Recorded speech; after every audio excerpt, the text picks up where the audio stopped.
All right. Hi, Andy. Thank you for being with us today and donating your time to our students. First, I'll start off by introducing you. Andy is the Regional Public Relations Manager for Amazon, has actually worked for a lot of big brands throughout his entire career. And Andy is also a K-State PR alum. So we are so privileged and grateful to have him with us today. Welcome, Andy. Thank you, Dr. LaGree, and hello, my fellow Wildcats. It's great to be here and happy to chat with you here today. All right, Andy, let's just go ahead and get right into it. First, starting with just getting to know you a bit. Share your career journey that led to your current position doing media relations for Amazon.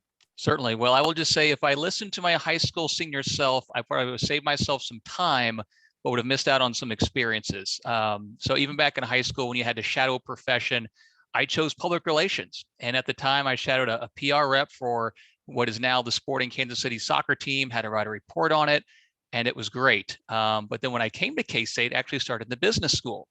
And through some classes and candidly having to retake some classes, I figured maybe there's another avenue that's my true calling, and that came to be public relations. And once I got into the J school here at Kansas State, I felt things coming more naturally to me. And as my parents were more proud, my grades improved along with that. So that let me know I was kind of in the right track and at my career home of where I wanted to be. But even still, perhaps avoiding my natural calling, my first job when I graduated was actually as an event planner. And I started there for Sprint, which is now T-Mobile, and was in their corporate hospitality division. And so what we did there was, while there was some communications, i.e. to our clients and talking about the events that we're doing, it was mainly the event planning skill set. And it was, perhaps glamorous from the outside. We went to Super Bowls, Final Fours, Sundance film festivals. But at the end of the day, I still had this yearning to get back to my educational roots that I planted here at Kansas State, and that was to get back to a true PR and communications function. And so with that, I landed an opportunity at AMC Theaters and spent 8 years at AMC, was their corporate spokesperson, which means I was the face and the voice of AMC a lot of the times when we were opening new theaters in different markets, got to do that across the country. And then the latter half of my tenure there, I did internal and executive communication. So still kind of a PR aspect to it, only instead of externally telling the story, I was doing that mainly internally among all of AMC's associates. And once I felt like I kind of hit a career growth plateau there, I went to the world's largest privately owned insurance broker, which sounds really exciting, I know, but it's called Lockton Companies. And that was also based in Kansas City. And that was a great experience because I got more business to business communication, ran social media there, developed some more organizational communications, developed some hashtag campaigns and tags that are actually still used today, which was really exciting. And while insurance is kind of a foreign language, because let's be honest, it's not sexy, but it's very stable. It's not that thing that you grew up learning. It's that thing that you hope just to get a discount once you hit 25. But then another opportunity came along, and that was with Hallmark cards. And for me, that was a chance to get back into some more media relations aspect, be a company spokesperson, and kind of have a balance of both a little bit of internal and external comms. And my job at Hallmark was around its corporate reputation and really so it was coming out of a giant reorg and restructure. How do we kind of better tell the story of who Hallmark was at that time and what the company was trying to be, as it was primarily a very reactive from a PR standpoint versus being more proactive and telling the stories about the business and the people that make up that business. And so after Hallmark, I started my own freelance consultancy, DiOrio Communications, in the middle of the pandemic, which sometimes you have to be kind of pushed off the ledge to start something, and that's what transpired there. And that allowed me to realize, it's good to set this up in perpetuity. So no matter where my full-time gig goes, it's always good to have something else that you are in full control of, whether it be a side hustle or to have any additional semblance of any side income, to really bet on yourself and have that continually going, which we may talk about later on. And then finally, I came to Amazon, and it was as simple as seeing a posting on LinkedIn about this new position that was being created, that was going to be based in Kansas City, which was great because this is where I live. Mhm. And it was part of what I had always done, which is tell the company story in these local markets. And at the time, it was just to cover Kansas and Missouri. And to be honest, students, it was the hardest interview process and I've ever gone through. And so as I was just tell people about what was going to be required, I had some friends that said, no way, too hard. I wouldn't even attempt it. It's going to take too much time. It's an impossibility, from the rounds of interviews to the amount of questions you have to prepare for, to the type of writing summary, all the way to the final test, which was basically a day-long series of virtual interviews. So from 10 a.m. to 4 p.m., I was doing 45-minute interviews with different members of Amazon, trying to sell yourself and your qualifications, trying to say the right thing, trying to pull from what they wanted to hear, and then crossing your fingers for a week before they came back to you. But I felt, even testing yourself in something like that, and whether it's a class that's difficult or a job that you might think is out of your league, or just a challenge in general, I felt, even if they don't hire me, what an experience I'm going to go through. And even if they don't hire me, every other interview experience after this is going to seem like a piece of cake. So that was a good lesson even before I got the job, which was, if it seems hard and others are telling you that they wouldn't do it, give yourself a shot and do it anyway. Because at the very worst, again, you've gone through a gauntlet that's prepared you for something that's easier later, or best case, you get the job. And now you've gone through that, and now everyone that's on the other side with you in this aspect, they've all kind of gone through it too. It's kind of like being a Navy SEAL. You go through the BUDS training, you go through the Hell Week, but now you're here on the other side. And not that Amazonians are Navy SEALs by any means, but you've all had that shared experience, and it's a great weeding out of professionalism. And so now you and your colleagues are at now this level, having to go through that, and now you kind of have a higher level of professionalism among you and your colleagues to share. So that's where I'm here at Amazon, and now I lead a team. In a year and a half, we got a couple of great team members, and instead of just Kansas and Missouri, we actually cover 6 total states, including Colorado, New Mexico, and Arizona as well. Wow. So the scope of your role has really expanded since you initially took the position. That is correct. And in life, when you do well, they give you more things. Right. Sometimes it is the opportunity of responsibility. But again, that's a positive. So it might seem like, whether you take on that extra class, or if you're involved in a local organization on campus or even off campus helping a nonprofit, seize those leadership opportunities, because you're given them for a reason. And I believe you're not given anything that you can't handle, because either you alone can do it, or if you ask for help, you'll be amazed at the resources that will naturally come to you to assist you. So don't be afraid of that challenge. Instead, take it on, because as a Navy SEAL, Jocko Willink says, there's no growth in the comfort zone. So the longer you stay comfortable, the less you're going to grow. Push yourself outside that, take on that extra responsibility if you can, and you'll be amazed at what you can do. Yeah. And I love that you're talking about going outside of your comfort zone, because that's what we know about even the research and building confidence. That happens by challenging ourselves and doing things that we initially think that maybe we might not be able to do to the best of our abilities, but then we come out on the other side. And like you said, it's either a great experience, or you got the job, or it wasn't that great, but you learned a lot about your abilities and you maybe develop new skills. So I love that you kind of put that in front of students as a challenge to, push yourself just a little bit harder. Absolutely. All right, well, let's go on to the next question. So far in our Principles of PR course, we've talked a lot about different definitions of PR, and it's kind of hard. As you know, it's hard to define.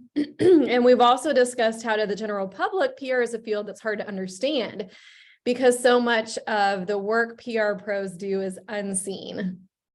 For example, like with what you do with media relations, it's a lot of behind the scenes building relationships. And so the outcome that you see from that, what the public sees, looks like it happens organically. So can you build on this and just tell us a little bit about how you explain PR to others? Certainly. So I have a first grade and a third grade daughter. And so I have two young kids. And, I often think, how can I explain what I do to my children? And then I work for Amazon. And so I had to tell them, no, I can't get you free things. And no, I don't drive all the trucks that you see around the neighborhood. But at our very core as PR practitioners and as PR professionals and yourselves as PR students, focus on kind of extension of that root word of relations. What we do is really build relationships and we maintain relationships. And this is across different publics. Okay. So for Amazon, I do that with all of our associates in our facilities, whether they're site leads or area managers or HR managers. And then outside those buildings, I do so with media, whether it's executive producers or reporters, for example. And what we do is strike a balance between these two entities and find the stories that we want to tell for our company or for our agency or our clients, and then marry those with relationships that we developed with our media friends and contacts. And it's really protecting your company or your agency's reputation and building trust in both of those relationships so that you can get quality stories for and on behalf of your company, and that you know how to appropriately tell and which ones to tell that would be worth telling for media for them. So a perfect kind of marriage between those two is finding a story that's going to resonate within the company, right? Maybe it's an individual. For example, last September is Childhood Cancer Awareness Month. And we had a woman who, from the age of 7 until she was 21 years old, had more than 500 surgeries for a rare type of cancer that she had. So really more than half of her life. And we were able to tell this inspirational story that aligned with the month campaign that Amazon does to donate to help pancreatic cancer research funding, and help tell that story to a media outlet and show how she is not just surviving, but really thriving in her environment. She's already been promoted twice at Amazon. And while a cancerous tumor took away some of her voice, she had to learn how to talk again.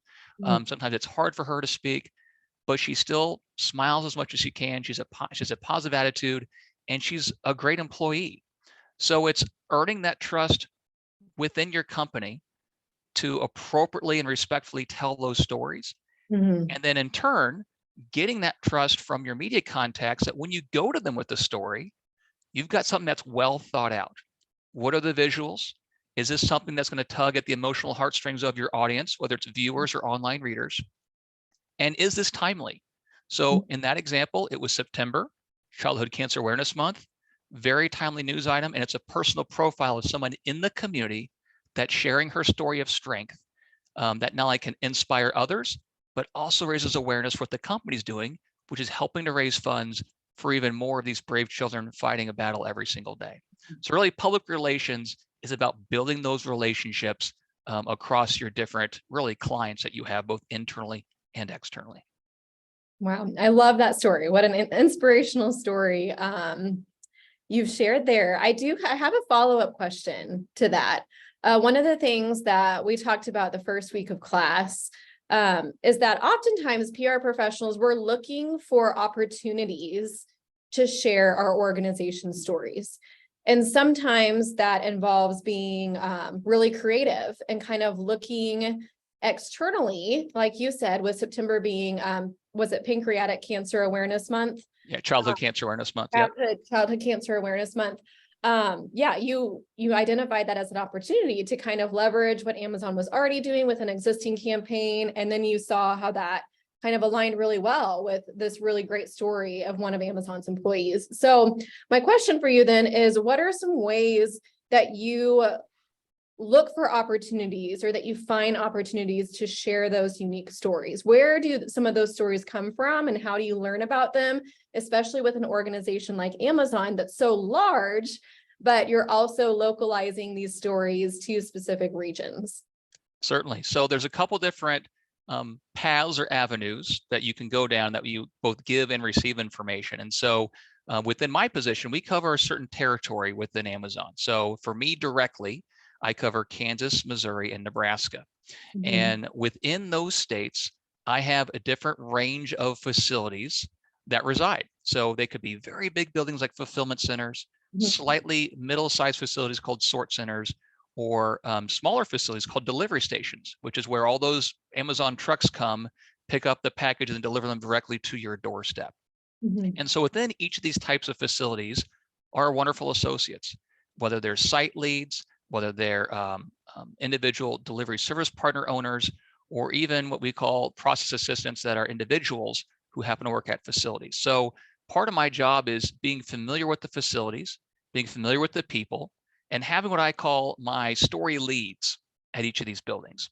And so students, as you're whether it be internships that you're working at, or as you progress in your career in a company, find those what I call kind of door openers that might have those stories for you. Maybe it's human resources. In my case, it could be human resources, but also senior managers that know some people, or the site leads that control the whole building. Yeah. And they'll give you a heads up on, hey, as I say, hey, you know what, I'm looking for the first quarter of the year, February, March, April, something like that. Do we have some great stories that might be for Black History Month or Women's History Month? Mhm. And I found a lot of stories really just talking to your people and Yeah. hearing their stories.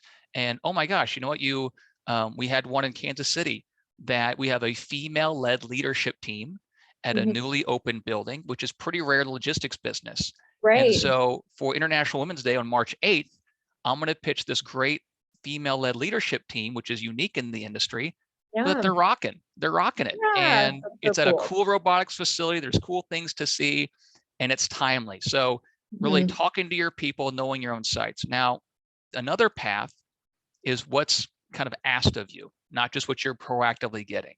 Right. And so often in companies, there is a widget that you've just created, or there is news that a different business vertical wants you to send out.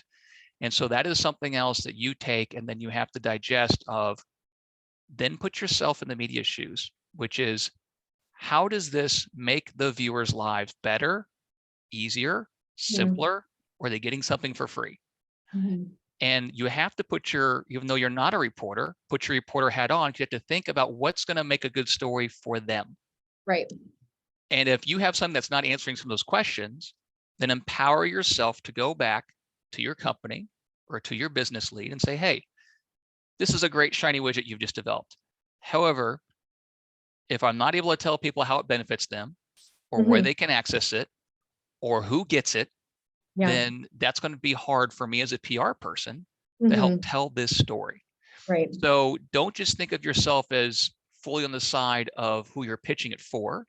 Think about who you're pitching it to and how it can be best received by them. Because oftentimes that reporter is then going to try to pitch it to their executive producer or to their editor. Right. And the more clearly you make that story and how it benefits their readers or their viewers, the better chance it has for that reporter in these shrinking newsrooms, as we all know, Right. with tight resources, Mhm. to then pitch that story and how well thought out it already is up the chain and hopefully get it covered for you. Mhm. Yeah, and I think one of the main things that I heard you say through all of that is, to be good in PR, you not only have to be a great communicator, you have to be a very good listener as well. Yeah. Absolutely. Mhm. Yeah, great stories can come from anywhere. All right, let's move on to the next question. From your experience, how has PR evolved over the past 10 years? We know that it's changing faster than it ever has before in history. So I'm interested in learning your perspective. Yeah, so lots happened in 10 years. Some things have remained the same, but others have slightly shifted. And so what has remained the same is the ability to kind of tell a good story and to know what will resonate with media. But the question is, of course, how has it evolved or even shifted? And what's evolved or shifted is, I'd say, owned content and Mhm. perhaps even some paid content, which paid in the PR world is like a four-letter word, right? Like that's advertising. That's in the business school. That's not here. That's not Right. what we Yeah. do. But I will say that not paid all the time, because that is advertising or marketing. But I Mhm. would say targeted payments have been a gradually more accepted practice as part of your broader PR Right. plan or Mhm. portfolio. Yeah. So for example, if you have, I'd say last year we were having several initiatives and I was organically pitching it in a certain media market. And you know what? It just was not landing. Like we thought it was great. There were benefits for consumers. They were Mhm. getting discounts on something, but the outlets just were not biting on either coming to a facility or even me Right. naturally going in studio to one of the lifestyle programs. Yeah. So in that instance, since it was a big occasion for us, we worked with the studios and we paid to have a sponsored segment in the studio and had that run. Naturally, you will also be in very hard or difficult media markets. Mhm. Northern California can be one. New York City can be one, where try it as you may, and you have the best pitch in the world, but nothing is getting covered. A, because of the competition, Right. or you just a shrinking newsroom or hard outlets to get coverage in. Yep. At the end of the day, as long as you're having targeted placements, just to get a foothold in the media market, it's being more of an accepted practice now to have kind of that sponsored content Right. in these certain markets. So that's kind of a shift in doing that. And I mentioned the own content. Yeah. Based on some of the last couple of years of the Edelman Trust Barometer, it's Mhm. showing that government can't be trusted. Sometimes media can't be trusted, Mhm. but information coming from within your own company, often from the CEO or senior leadership, locally can be some of the most trusted Yes. information that people receive, or at least they perceive they Right. receive. Mhm. So instead of relying on the media to keep getting your message out, now companies have multiple tools they can use, obviously social media, but now blogs or websites Mhm. to themselves put information out. And then behind that, maybe do some paid boosting and things of that nature. So they are in full control because it's on their own channels Mhm. and it's on their own sites. And like when Amazon, we've had some announcements already this year. Um, we're not sending out news releases. Instead, we're having blogs on our publicly available sites that we would then direct reporters to for any Mhm. quote unquote comment or more information. So Right. Amazon owned site, owned Mhm. blog, owned Yeah. information that we then have people come to rather than sending out like a traditional release of sorts. Yeah. Yeah. And we've covered the peso model in class. So paid, earned, shared, owned. Yeah, And kind of as a way to understand how, PR today is just so integrated. We've talked about that a lot. And so we can't just only be thinking about the earned component. We have to understand how that works across all of those different media types and communication platforms. So you definitely have to take a comprehensive approach these days because repetition is good. We know that people are as distracted as ever. And so that repetition, communication, message repetition is really important. that's right. I think I saw something maybe a year or two ago that, and it was a financial implication where if you say something one time, it has like 13% bump in sales. But if you say something 6 times, then it almost has 3 times the amount of Yeah. revenue impact or something like that. So yeah, absolutely. Multiple messages make it the way through. Correct. Right. Right.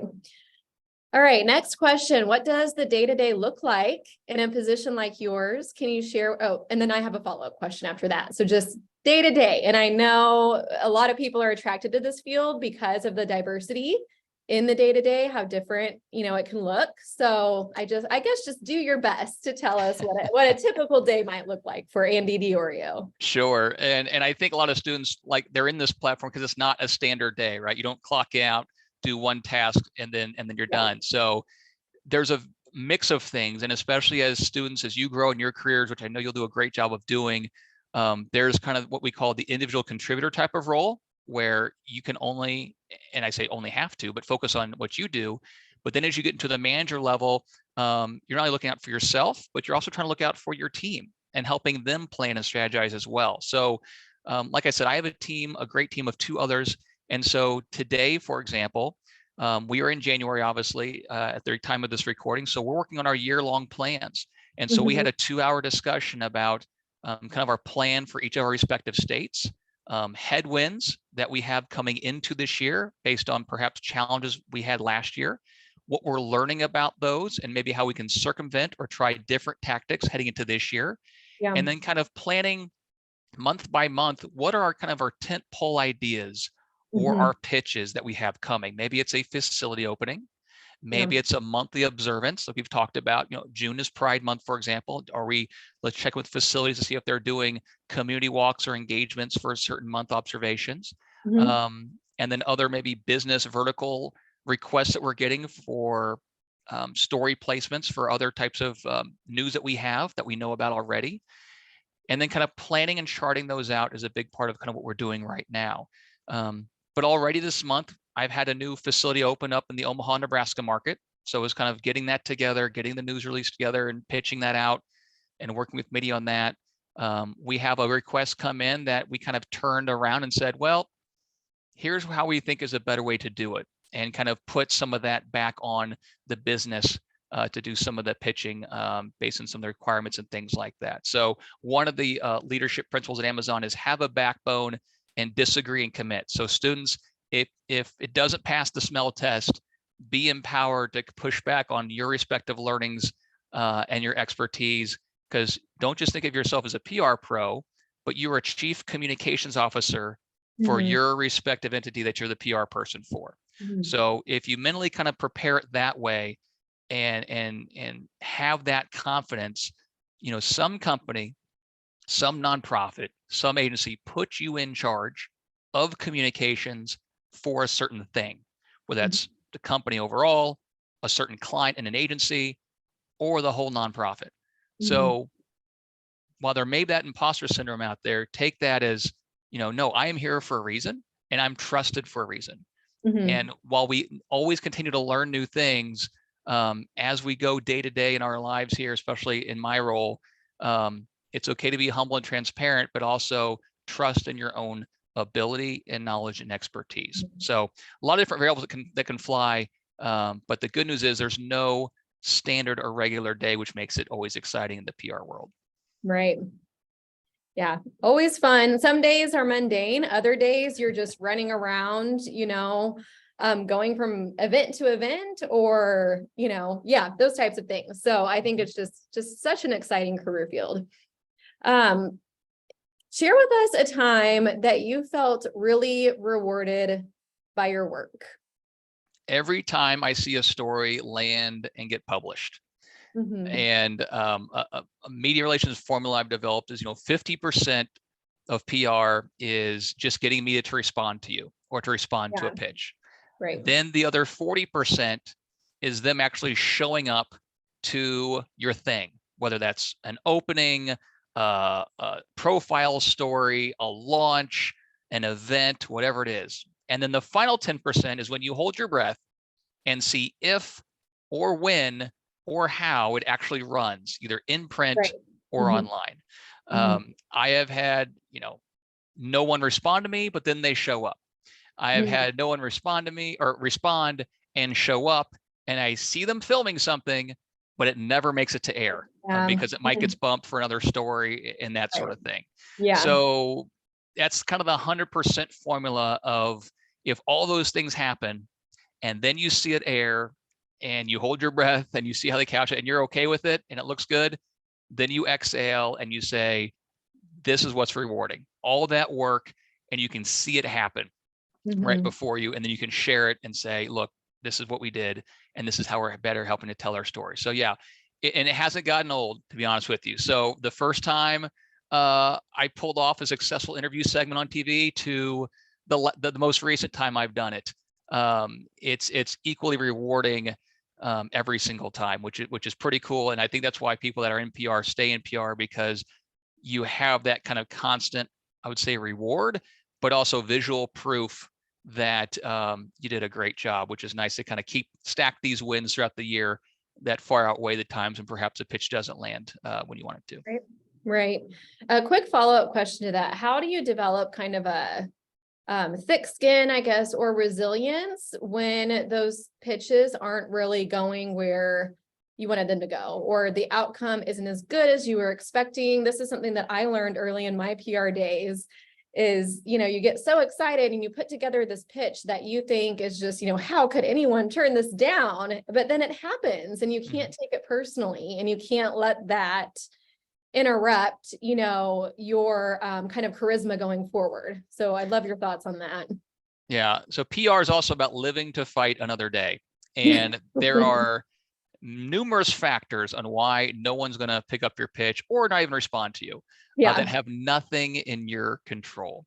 And Mhm. so that's part of, building those relationships where if I'm pitching a reporter, and I know this reporter very well, sometimes he will just say, at least he'll respond and say, hey, Andy, this is a great pitch. I just can't get to it, but I'll pass it along, that kind of thing. The fact that Mhm. he just responded Yeah, that, that's huge. someone's listening to me, Yes. that's great. But that's like 1% of reporters because they don't have time even to say, sorry, I Right. can't do it, right? They'll just not Yeah. say anything. But part of that is knowing that no one's going to pick up every single pitch, and try as you may, whether they are short staffed, they already have it covered, they need more lead time, whatever it may be. But this is also something that what we can control though, PR pros, is having those conversations with our media contacts. Yeah. So take them for a coffee, take them out to lunch, Mhm. and it's a very informal conversation.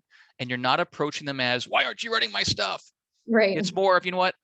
I want to learn how to better send stuff to you to make it you, the media professionals, or my audience I'm trying to get to, more receptive to what I'm sending. Is there things I'm sending that don't resonate with you or that you didn't like? Okay, I'm not going to do that anymore, right? Are there stories that you look forward to, or a time of year that you're always looking for content? Mhm. Noted. I'll highlight that instead. Yeah. What's your lead time? Is it 2 days or is it 2 weeks? And now Mhm. I can factor that in my timing for you. So you're not giving yourself 100% success rate, but you're still increasing those percentages of success by better catering to your audience and how they'll best receive your message. In this case, it's media running your story. So those are certain levers you can pull to get a better understanding on, from each outlet even, what works best for them instead of just blanketing stuff across the board. Mhm. So sometimes that can help as well. And another tactic is offering, exclusives, or saying, what, you're the Yeah. first outlet I'm coming to with this opportunity.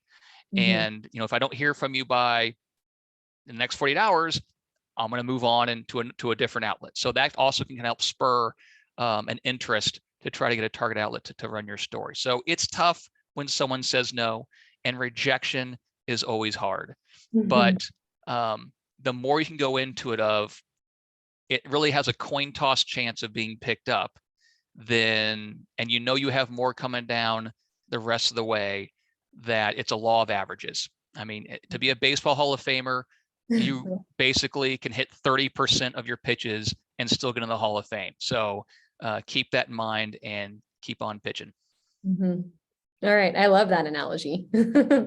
All right. Last question to wrap things up here. And it's an important one. And one I know that you're passionate about too, this younger generation. What advice do you have for college students interested in pursuing a career in PR? And your talk so far has been so loaded with advice. But yeah, what else, career related, skill related specifically? Yeah, well, and students, I will say, good for you for even listening this far into the podcast here, because time is your biggest asset. And the fact that you spent almost 30 Yeah. minutes of it with Dr. LaGree and I, we are very grateful for your time. So that's a good piece of advice that you're already doing, which is being proactive with your professional development, Mhm. because no one's going to look out for you really than you. Right. And the more you ask, or the more initiative to take, you'll be amazed at the many of hands that will come your way to help lead you and to help you up and to help guide you. And so as you enter in the PR profession, writing obviously is a fundamental trait. Speaking is a fundamental trait. And by speaking, I mean public speaking. Mhm. Be comfortable with yourself in front of a camera, which a Mhm. lot of times we can talk to ourselves in a mirror. We might be great in a group of friends, but when we're on stage by ourselves, or when we have that black circle of a camera lens staring at us, and the pressure of a mispronounced or mishit bullet point, will be on public record for all to see, Yeah. that can be pretty intimidating. Mhm. So just practice and record yourself on your phone, which I think is more prevalent now than it was when I was in college. But just get used to kind of how you present on screen. Yeah. Maybe sometimes I've recorded myself And I've noticed there's the ums or the uhs or the pauses. And if you just wipe that out, no one's going to notice if you happen to pause for a brief moment or two before you continue on with your statement. So just get comfortable in yourself and how you sound and comfortable in delivering that message. And as I media train my own associates, I say, look, let's say it's a site lead at a facility. You are the expert of this building. Nobody knows it better than you. And if you happen to not mention one thing of the 5 things we've gone over, you are the only one's going to know about it. Yeah. So take that some pressure off of you, because while we're bringing media into essentially your house, it's your house. You know it the best. So don't try to let that intimidate you. They're here to hear from you. And just think of it that way, as you are the expert. You are providing a service. You're providing helpful information. And those skill sets will take you really throughout any setting that you have, right? The more well-spoken you are, or the way you're able to kind of take maybe a convoluted thought or thoughts and easily distill them into succinct ideas and summations will impact and improve your communication in any setting that you have, which I think will really be great. So in short, I would just say, students, be proactive at your professional development, practice speaking and writing and yourself being recorded, believe in the power of you, and don't be afraid to ask for help, because there's alumni like myself and great educators like Dr. LaGree, who gives herself to this profession, who want to see you succeed. And we are here in the K-State family to make sure that happens, because you are the future of the PR profession, and we want that to remain strong. And so if we can help you in any way, that's what we're here for, and that we're more than happy to do it. So you all heard it from Andy himself. He is here to help you out. You just have to be proactive. That's right. All right. What a great conversation, Andy. Thank you so much for your time. My pleasure, and go Cats.